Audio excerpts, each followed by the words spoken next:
smaków ciąg dalszy, była babka ziemniaczana. Dzisiaj będzie coś, co na warsztatach mięsna, kuchnia bezmięsna robi prawdziwą furorę i czym się jeszcze nie podzieliliśmy tutaj z Wami.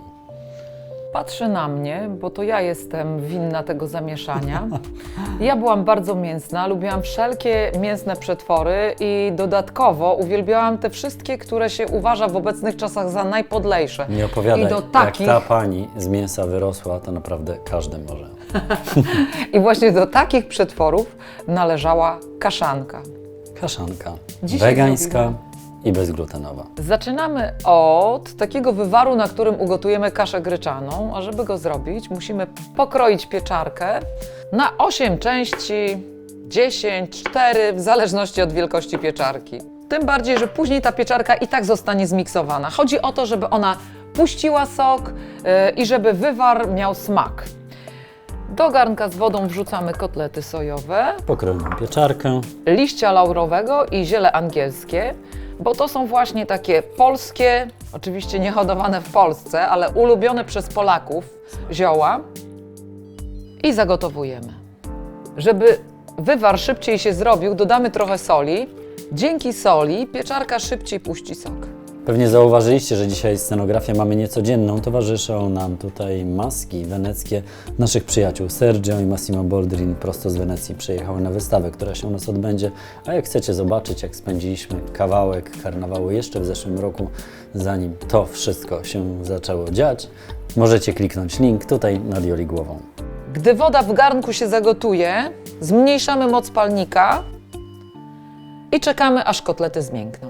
Jeśli podoba Wam się pomysł na taką wegańską i bezglutenową kaszankę, możecie polubić ten odcinek, zasubskrybujcie kanał, jeśli tego jeszcze nie zrobiliście, a całą playlistę, oczywiście jeśli macie na to ochotę, a całą playlistę z niemięsną kuchnią, z taką zakładką znajdziecie tutaj nad Joli głową. Pamiętajcie, że odcinek jest również tłumaczony na język angielski i fajnie będzie, jak będziecie go komentować, zadawać pytania, zawsze odpowiemy albo na blogu, albo na YouTubie. A, i jeszcze nie powiedziałeś o magicznym dzwoneczku. On się znajduje pod ekranem, jak go klikniecie, to zawsze dostaniecie powiadomienie, że coś nowego wydarzyło się w naszej wegańskiej i bezglutenowej kuchni. No i jesteśmy jeszcze na Patronite, zajrzyjcie tam, możecie być jeszcze bardziej z nami i mieć wpływ na to, co będzie się działo w kolejnych odcinkach. Kotlety już ugotowane. Musimy je przecedzić, ale nie przecedzamy wywaru do zlewu, tylko potrzebujemy ten wywar do gotowania kaszy gryczanej, dlatego przecedzimy kotlety nad miarką, a nie bezpośrednio do zlewu, gdyż wywar będzie nam potrzebny do ugotowania kaszy. Kotlety teraz muszą przestygnąć. Do wywaru dorzucamy kaszę gryczaną, zagotowujemy.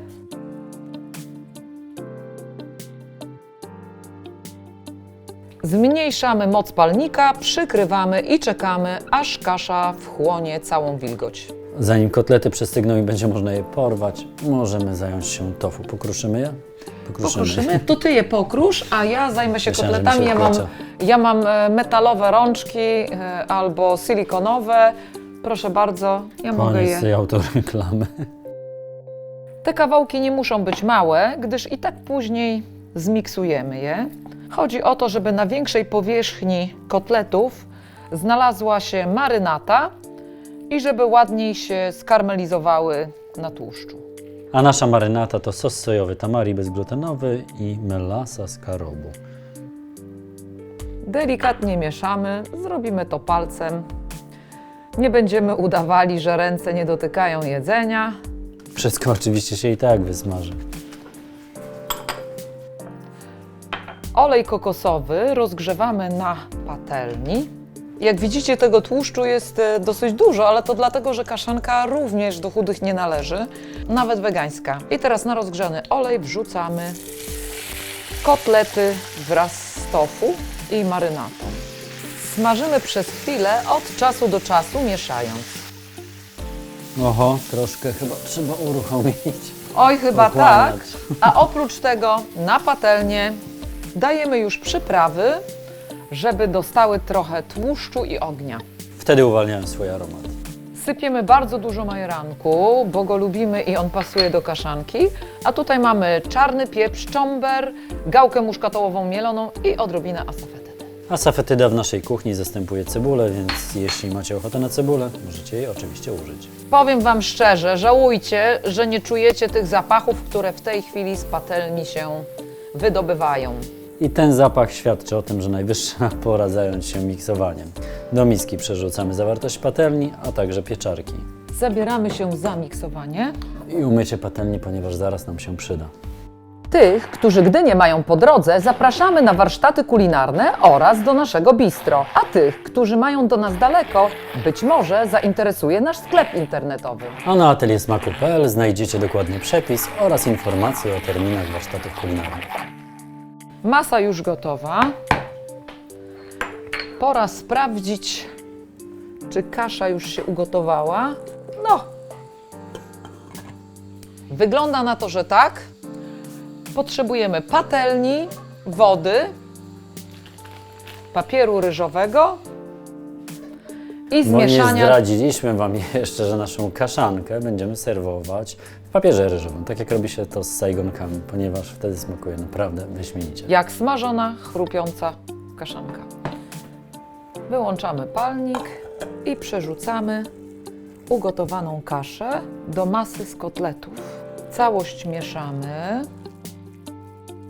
I teraz musimy dokonać testu smakowego. Co jeszcze trzeba dodać do masy?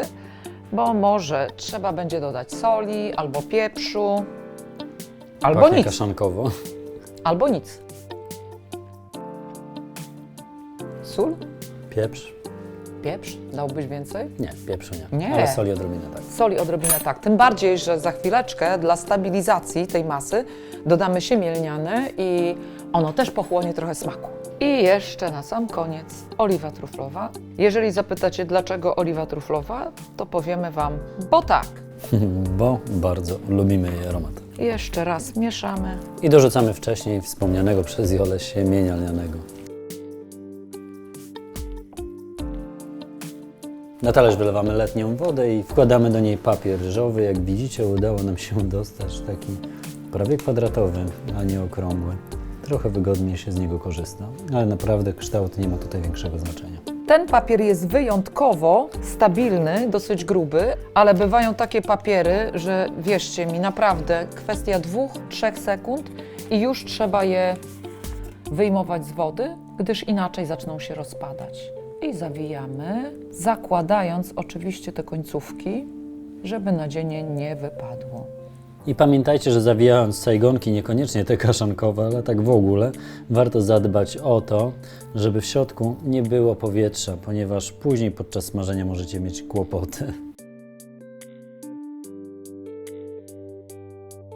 My sobie usmażymy tą jedną partię dla siebie na teraz, ale ten farsz może naprawdę bardzo długo stać w lodówce, Zobaczcie, ile go do zostało. tygodnia nawet.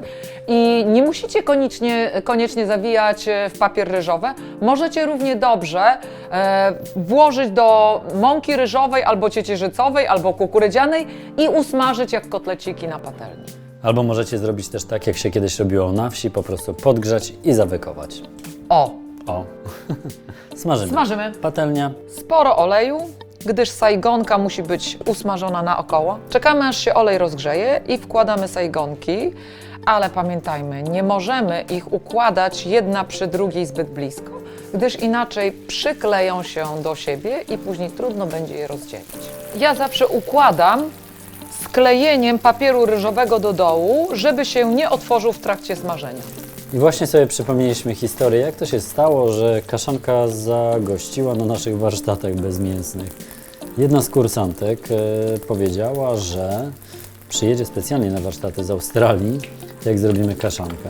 No i przyjechała. Gotowe kaszanki wyjmujemy na talerz, bo już się bardzo pięknie przysmażyły. No i teraz pytanie do Was, co do tego będzie pasowało najbardziej? Ogórek kiszony, kapusta kiszona, czy może musztarda? Jeśli Musztarda. to ostatnie, to polecamy Wam przepis na prosty sos musztardowo-karobowy z olejem lnianym. Smacznego Smacznego i na i na zdrowie. zdrowie.